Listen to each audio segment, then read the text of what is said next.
Company के आते हैं, लेकिन 90% ऑफ कंपनी वो है जो मैंने यहाँ लिख दी है, 90%। इनकम स्टेटमेंट इसमें बस नहीं है, बाकी सारी चीज़ें कंपनी की हर चीज़ इसके अंदर है। इनकम स्टेटमेंट वही जैसे बनती है वैसे बनती है, अगर वो बताऊँगा मैं 90% कंपनी यही है। ये अगर हमें समझ में आता है, पक्का होता है, तो हमारा 90% 85% कंपनी पक्का हो जाता है। देखिए इसमें आपको पहले दिया हुआ है ordinary share capital, share premium, retain profit, general reserve. ये चारों क्या है? रिजर्व्स है। इसमें से दो कैपिटल है, दो रेवेन्यू है। Ordinary share capital, share premium क्या है? Capital reserve. और रिटेन प्रॉफिट, जनरल रिजर्व क्या है? रेवेन्यू। इन शॉर्ट रिजर्व्स है। डिबेंचर्स, कंपनी अकाउंट्स में लोन्स को डिबेंचर्स कहते हैं। लोन और डिबेंचर एक ही बात। डिबेंचर लोन, कितना लोन है? 1 लाख रुपए। कितना परसेंट इंटरेस्ट है? 10%। 1 लाख का 10% निकाले 10,000 इंटरेस्ट साल का बनता, ये मतलब इसका। लोन का भी ऐसे ही करते हैं हम सब। पहली एंट्री कंपनी। अच्छा एक चीज और, आप शुरू में देखें ऑर्डिनरी शेयर के साथ वैल्यू क्या लिखी हुई है? $1। ये जो $1 है ये इसकी पार वैल्यू है इस सवाल की। Par value of ordinary shares in this question is $1, and throughout the question it will remain same. दूसरे सवाल में अलग हो सकती है, लेकिन होता क्या है, ऑर्डिनरी शेयर की वैल्यू जो आपको सवाल में दे देता है ना, वो उसके बाद जितने भी शेयर वो बेचे ऑर्डिनरी, पार वैल्यू वही रहती है। तो par value remain same throughout the question. हो सकता है किसी सवाल में 0.5 हो पार वैल्यू, शुरू में 0.5 लिखा हुआ हो, थ्रू आउट द क्वेश्चन फिर वो क्या रहेगी? 0.5 ही रहेगी सवाल। एक बार जो पार वैल्यू दे दी उसने पूरे सवाल में, पार वैल्यू वही रहती। इसका मतलब है ऑर्डिनरी शेयर 1 रुपए वाले थे और 1,30,000 रुपए के ऑर्डिनरी शेयर हम बेच चुके हैं। ये मतलब कंपनी इतने शेयर बेच चुकी है। Number 1, company issued, company share बेच रही। इशूड का मतलब कंपनी शेयर बेच रही। कितने? 60,000 शेयर बेच रही। कितने रुपए में बेच रही है? 1.4 में बेच रही है। पार वैल्यू ध्यान नहीं दी, 1.4 में तो बेच रही है। इनकी पार वैल्यू क्या है? नहीं दी। तो पार वैल्यू नहीं दी हुई तो क्या है? वो 1 नहीं होगी। वो नहीं लिखेगी दोबारा पार वैल्यू, वो क्या रहेगी? 1 ही रहेगी। ये हमें याद रखना। तो ऑर्डिनरी शेयर की वैल्यू शुरू में दे दी ना उसने, थ्रू आउट द क्वेश्चन वो पार वैल्यू सेम रहेगी। तो पार वैल्यू की क्या है? 1 है, नहीं दी भी, शुरू में दी वही रहेगी 1। कितने है बेचा शेयर? 1.4। और ऐसे कितने शेयर? 60,000 शेयर बेचा। तो इस वैल्यू क्या कहते हैं 1.4? जितने का बेचा, इशूड वैल्यू, जितने का ये बेचा, issued value. Par value 1, par value कितनी है? 1। बेचा कितने में? 1.4 में। पार वैल्यू से ऊपर कितने पैसे लिए? पार वैल्यू से ऊपर कितने लिए? पार वैल्यू क्या है? 1। बेचा कितने में? 1.4 में। पार वैल्यू से ऊपर कितने लिए? 0.4। तो कितना प्रीमियम हो गया? कितना प्रीमियम कितना हो गया? तो पार वैल्यू से ऊपर लेते वो प्रीमियम है, तो पार वैल्यू इज 1। बेचा कितने में? 1.4 में। तो पार वैल्यू से ऊपर कितने लिए? 0.4। वो प्रीमियम हो जाएगा। डबल एंट्री क्या बनेगी देखना, इसकी डबल एंट्री बनेगी, चेक करता हूँ। देखें, बैंक डेबिट कितने पैसे है? कितने शेयर बेचे हमने? 60,000। कितने के? 1.4 के बेचे। तो हम बोलेंगे भाई 60,000 इंटू 1.4 के बेचे, कितने पैसे आ गए? मल्टीप्लाई करें, 24,000। ये पैसे आ गए। 60,000 शेयर, हर शेयर कितने का बेचा? 1.4 का बेचा। ऐसे 60,000 शेयर बेचे, तो टोटल पैसे कितने आ गए? 84,000 पैसे आ गए। बैंक डेबिट हो गया। अब जो पैसे आए, कंपनी क्या करेगी? कैपिटल रिजर्व में डालेगी। शेयर बेच के आए ये पैसे कैपिटल रिजर्व में जाएंगे। कैपिटल रिजर्व में पैसे जाएंगे तो कैपिटल रिजर्व बढ़ेगा कम होगा? क्रेडिट होगा। कितना? पार वैल्यू, पार वैल्यू क्या है? 1। ऑर्डिनरी शेयर कितने से क्रेडिट होता है हमेशा? ऑर्डिनरी शेयर में कितने पैसे जाते हैं? ओएससी में पार वैल्यू वाले जाते हैं, और पार वैल्यू सवाल में क्या है? और ऐसे कितने शेयर बेचे हैं? 60,000। सॉरी मैंने 80 लिख दिया गलती से, 60,000। हर शेयर का 1 रुपये पार वैल्यू है। 1 रुपये हर शेयर के कहाँ जाएंगे? ओएससी में जाएंगे। ऐसे कितने शेयर? 60 60,000, तो 60,000 इंटू 1 60,000 रुपये जाएंगे।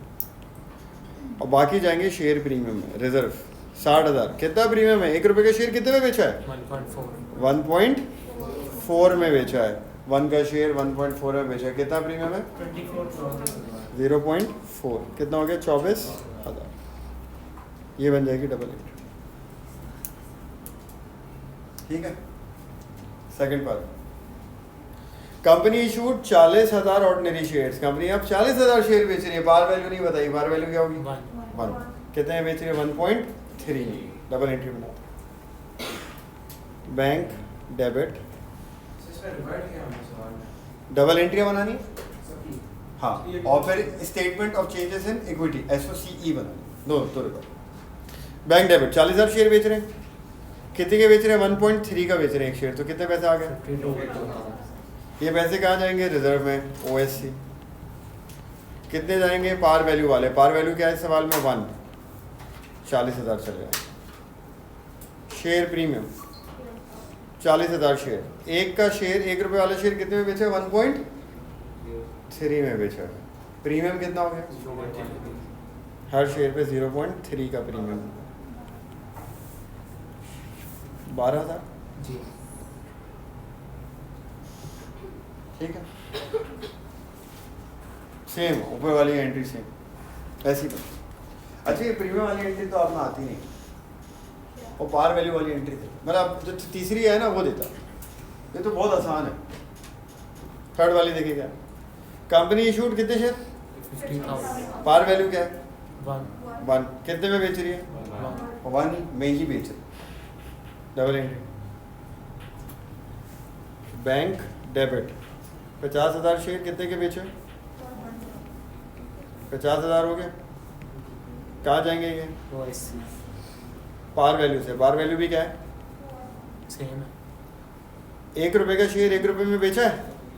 1 रुपये का शेयर था, 1 रुपये में बेचा है। कोई प्रीमियम नहीं, तो शेयर प्रीमियम नहीं आता। ज़्यादातर ये वाली एंट्री आती है, ज़्यादातर का यही आता है। प्रीमियम वाली देता ही नहीं है। अगर दे भी दे तो ये होगी बस, और क्या। मैंने दोनों करा दी। हाँ सही है। तीनों डबल एंट्री में कोई प्रॉब्लम यही आती है और कुछ नहीं आता। इसके अलावा सेम यही एंट्री आती है। इसमें कोई मुश्किल नहीं आ सकता। आसान भी इससे क्या है, सेम ऐसी एंट्री ना देगा वो, डबल एंट्री बनाएगा। हाँ अभी करेंगे। अभी तो SOC भी बनाएंगे, चीज़ भी बनाएंगे। तो फोर्थ पे आ जाए। Company paid 7,000 last year propose dividend. Last year propose dividend, पिछले साल का प्रपोज डिविडेंड कितना था? पिछले साल का प्रपोज 7,000। तो 7,000 is last year propose. Last year propose dividend record होता है नहीं होता? जी होता है। लास्ट ईयर प्रपोज डिविडेंड हम लोग रिकॉर्ड करते हैं। अच्छा अब मेरी बात सुने, इसकी भी डबल एंट्री में डिविडेंड। डिविडेंड कहाँ से दिया जाता है? प्रॉफिट डिविडेंड कहाँ से दिया जाता है? प्रॉफिट से निकाल के डिविडेंड देते हैं। तो जब प्रॉफिट से निकालेंगे तो प्रॉफिट बढ़ेगा या कम होगा? प्रॉफिट कम होगा तो प्रॉफिट वाला रिजर्व कौन सा है जो कम होगा? रिटेन प्रॉफिट कम होगा। तो जब भी हम डिविडेंड देंगे प्रॉफिट से निकाल के देंगे, उसकी वजह से एक रिजर्व कम होगा। कौन सा? Retained profit. Retain profit reserve कम होता है तो क्या होता है? डेबिट। रिजर्व कम होता है तो डेबिट।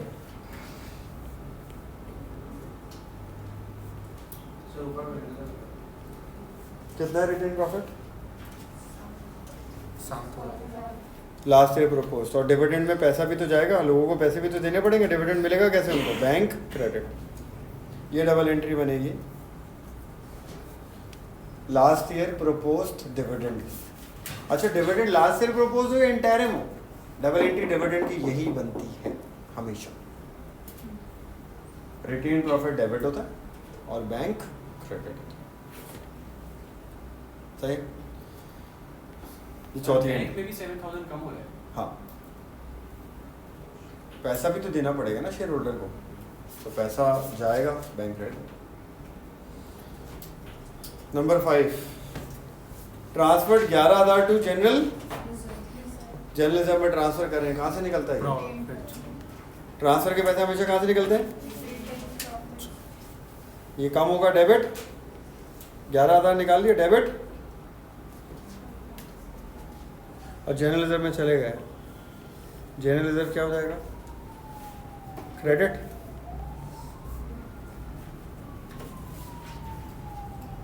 ये ट्रांसफर टू रिजर्व की एंट्री। रिटेन प्रॉफिट से 11,000 निकले, ये डेबिट हो गया और इसमें चले गए, ये बढ़ गया credit. Transfer to general reserve. सही। तो आप पहला सवाल करें ना, पहली दफ़ा ये एंट्रियाँ देख रहे हैं, हर सवाल में ये सेम ऐसे ही बनेंगी, ऐसे ही सवाल आएगा सेम। तो आपको एक सवाल करने की बात है, दूसरा आपको याद हो जाएगा। Next, company paid 5,000 interim dividend. Same interim dividend हम रिकॉर्ड करते नहीं करते? करते हैं। तो डिविडेंड की एंट्री क्या बनेगी? सेम। कहाँ से निकलेगा डिविडेंड? प्रॉफिट से। प्रॉफिट बढ़ेगा कम होगा? कम होगा, कम होगा तो क्या होगा? Retain profit retain profit debit, इधर बना देता हूँ। तो रिटेन्ड प्रॉफिट डेबिट 5,000 और डिविडेंड में पैसे जाएंगे बैंक क्रेडिट। ये डिविडेंड की एंट्री इंटर। इसके बाद है next propose dividend. Propose dividend हम लोग रिकॉर्ड करते हैं? नहीं, लास्ट ईयर के प्रोपोज रिकॉर्ड करते हैं, इस साल के प्रोपोज रिकॉर्ड नहीं। तो आप देखिए, प्रोपोज डिविडेंड मैंने रिकॉर्ड किया था लास्ट ईयर वाला, इंटरिम मैंने रिकॉर्ड किया इस साल वाला, और प्रोपोज मैंने इस साल का रिकॉर्ड नहीं किया, इग्नोर कर। ये पे नहीं होता है इस साल तो रिकॉर्ड भी नहीं होगा। कंपनी ने प्रॉफिट किया बिफोर इंटरेस्ट एंड टैक्स। कितना प्रॉफिट किया? 55,000। अच्छा, इसकी डबल एंट्री नहीं बनती, इसकी वर्किंग होती है। तो प्रॉफिट सवाल में हमें कौन सा दिया हुआ है? Before interest and operating profit. Operating profit कहते हैं इसको, बिल्कुल। इसको ऑपरेटिंग प्रॉफिट कहते हैं। ऑपरेटिंग प्रॉफिट मतलब कंपनी में प्रॉफिट, ये क्या होगा? Before interest and tax. 55,000 का प्रॉफिट, इंटरेस्ट भी नहीं कटा अभी इसमें, टैक्स भी नहीं कटा, बिफोर है। अब हम इसमें से क्या करेंगे? हम वर्किंग कर रहे हैं इसकी। हम इसमें से इंटरेस्ट माइनस करेंगे। कितना इंटरेस्ट है? जो सवाल में दिया हुआ था, डिबेंचर्स, लोन। कितना लोन है? 1 लाख। 1 लाख का कितना परसेंट? 1 लाख का 10% निकालें, कितना आएगा? 10,000।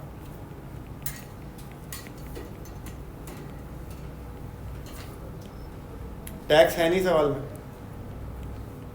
होगा तो दिया होगा। टैक्स की कोई खास वर्किंग नहीं है, बस टैक्स होगा तो बताएगा इतना टैक्स है, नहीं होगा तो नहीं है। इंटरेस्ट और टैक्स हमने दोनों माइनस कर दिया और हमने क्या निकाल लिया? प्रॉफिट आफ्टर इंटरेस्ट एंड, अब इंटरेस्ट और टैक्स के बाद कितना हो गया? 45,000।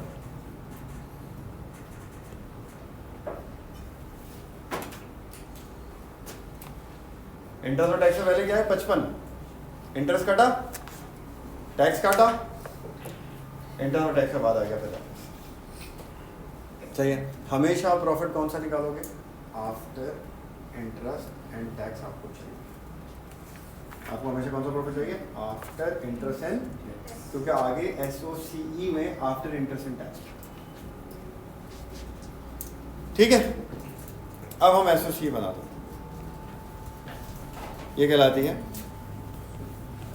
स्टेटमेंट किस चीज़ की? Of changes. किस चीज़ की चेंजेस? इक्विटी की चेंजेस। स्टेटमेंट है किस चीज़ की? स्टेटमेंट है चेंजेस की। किस चीज़ की चेंजेस? इक्विटी। इक्विटी किसको बोलते हैं? इक्विटी बोलते हैं कैपिटल को। इक्विटी बोलते हैं। और कंपनी अकाउंट में कैपिटल क्या है? कंपनी में कैपिटल क्या है? कंपनी का कैपिटल क्या होता है? तो हम इसको बोल सकते हैं स्टेटमेंट किस चीज की? Of changes. चेंजेस की। किस चीज की चेंजेस? इन रिजर्व्स। भाई इक्विटी क्या है? कैपिटल। कंपनी का कैपिटल क्या है? रिजर्व्स। तो इक्विटी क्या है कंपनी का? रिजर्व्स। तो ये क्या हो गई? Statement of changes in reserves. Statement of changes in, जो कंपनी का रिजर्व क्या है? कैपिटल और इक्विटी। कैपिटल इक्विटी का दूसरा नाम क्या है कंपनी में? रिजर्व्स। तो statement of changes in reserves. ठीक है, तो क्योंकि ये क्या है? Statement of changes in reserves है, तो इसमें क्या आएगा? रिजर्व्स आएंगे। जैसे बात बिल्कुल जनरल सी बात. ये क्या है? Statement of changes in reserves. तो इसमें क्या आएंगे? रिजर्व्स आएंगे, क्योंकि रिजर्व्स की स्टेटमेंट है, रिजर्व्स की चेंजेस रिकॉर्ड करनी है इसके अंदर. तो इसमें क्या आएगा? सिर्फ रिजर्व्स है. सवाल के शुरू में देखें कौन से रिजर्व्स थे. हम आते हैं सवाल के शुरू में. इस सवाल में देखिए क्या क्या रिजर्व से. पहला ऑर्डिनरी शेयर कैपिटल है. क्या रिजर्व था? Ordinary share, share premium, retain profit, general reserve. ये 4 रिजर्व हैं सवाल में. डिवेंचर रिजर्व नहीं होता. डिवेंचर क्या होता है? Loan, liability. ये रिजर्व, ये कैपिटल नहीं है, ये लायबिलिटी, ये कैपिटल नहीं है. ये नहीं आएगा इसमें, क्योंकि वो चेंजेस किसकी बन रही है? सिर्फ रिजर्व्स. रिजर्व लगता है. क्या रिजर्व्स? ओएससी, शेयर प्रीमियम, फिर क्या है? और रिटेन्ड. हाँ टोटल यार आता है, बिल्कुल आता है. ना भी करो मसला नहीं. दिया होगा तो करना ही पड़ेगा.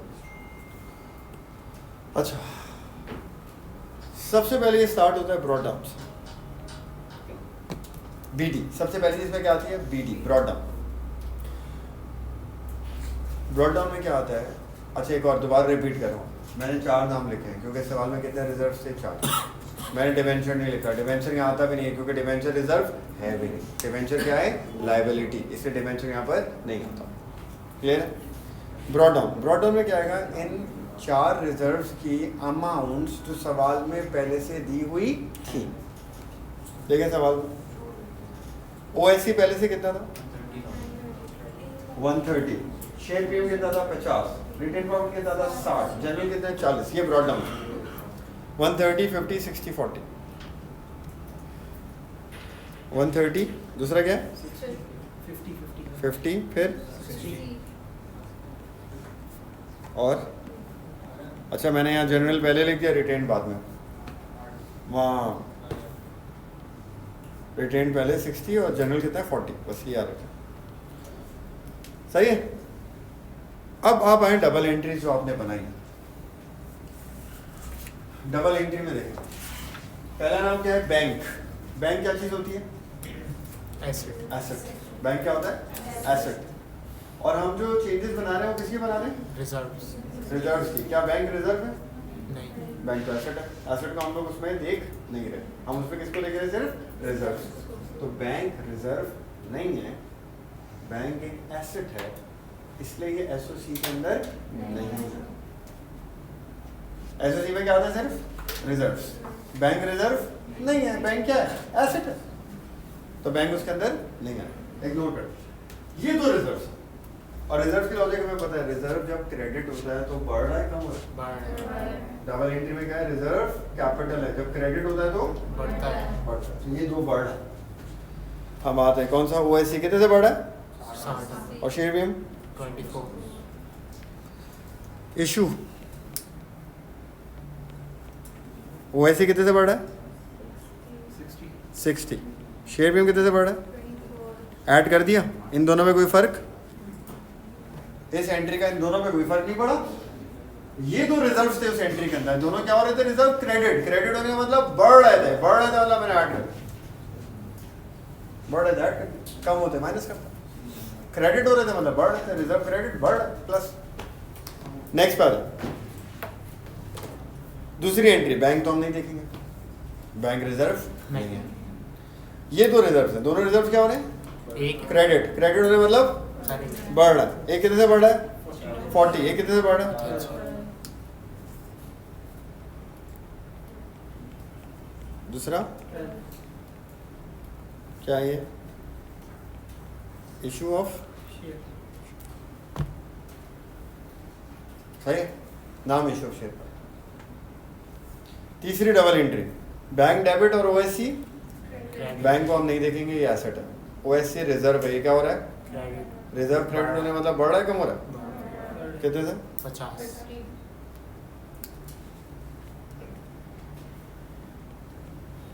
ओएससी क्रेडिट हो रहा है. बाकी पे कोई फर्क? नेक्स्ट पे आ जाए.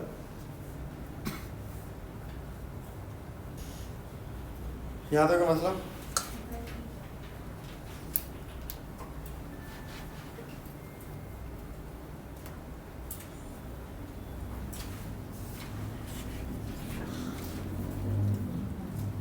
4, ये क्या है? डिविडेंड था ना, ये कौन सा था लास्ट ईयर? प्रपोज। हाँ इसमें बैंक है, बैंक तो हम नहीं देखेंगे।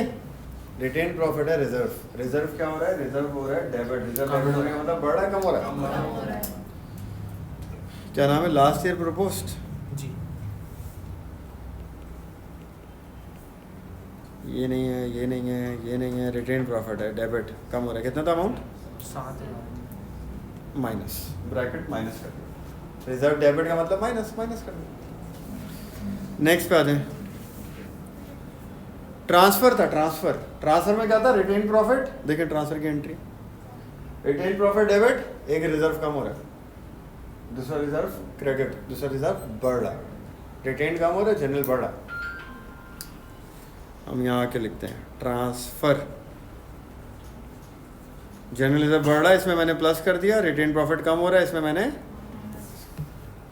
इन दोनों में कोई फर्क नहीं पड़ा, ये थे नहीं उस एंट्री में। इसके बाद ये थी इंटरिम डिविडेंड की, क्या थी? रिटेन प्रॉफिट डेबिट और बैंक, बैंक हम देखते नहीं है, रिटेन प्रॉफिट डेबिट हो रहा है 5000 से। क्या थी? इंटरिम डिविडेंड, ये रिकॉर्ड होता है, हमने लिखा इंटरिम, रिटेन प्रॉफिट डेबिट 5000 जी। माइनस, हाँ इंटरिम, नाम इंटरिम। प्रपोज हम रिकॉर्ड नहीं कर रहा था, हमने एंट्री भी नहीं बनाई, प्रपोज आएगा भी नहीं। प्रॉफिट आएगा, प्रॉफिट कौन सा आता है एसोसिएट के अंदर? Net profit after interest and, after वाला आता, आफ्टर वाला आता। कितना है आफ्टर वाला? 45। वर्किंग करके हमने निकाला, इंटरेस्ट हटा दिया, टैक्स था नहीं, 45 आ गया। प्रॉफिट आपको क्या लगता है कौन से रिजर्व को बढ़ाएगा? Retain profit after interest and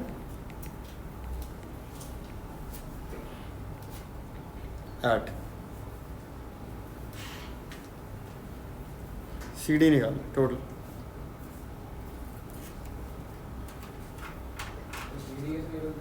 add कर दें, ओएलसी पे ऐड करें, 130, 60, 40, 50 ऐड कर दें। इनको ब्रैकेट नहीं ऐड होंगे सारे, क्या होंगे? 280,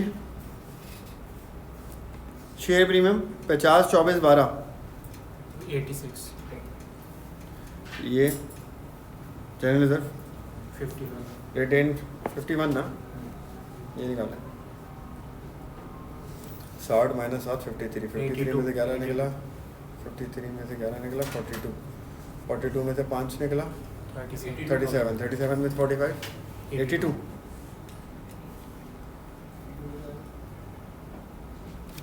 जो ब्रैकेट वाले हैं वो माइनस होते गए और ये प्लस हो गए। ये आपकी एसओसी बन गई, डबल एंट्रीज बन गई। इश्यू ऑफ शेयर की एंट्री बता दी आपको मैंने, प्रीमियम के साथ, प्रीमियम के बगैर।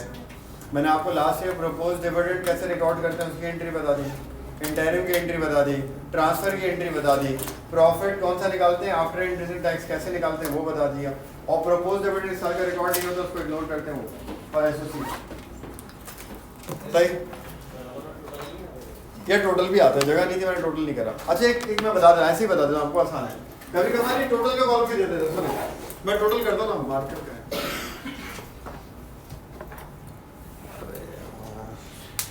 ऐसे ही बता देता हूँ।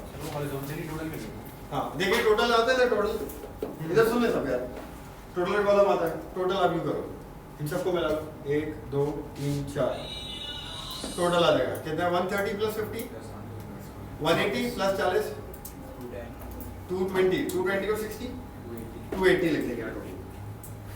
दूसरे वाले पर 60 और 24 ब्रैकेट ही लगा ना तो ऐड ही हो रहे, कितना हो गया? 84, फिर 40 और 12 52, 50, ये माइनस है 7000, तो यहाँ पे भी आ जाएगा माइनस 7000 और कुछ भी नहीं, minus 0 plus 11 minus 11 0, minus 5 minus और 45 प्लस,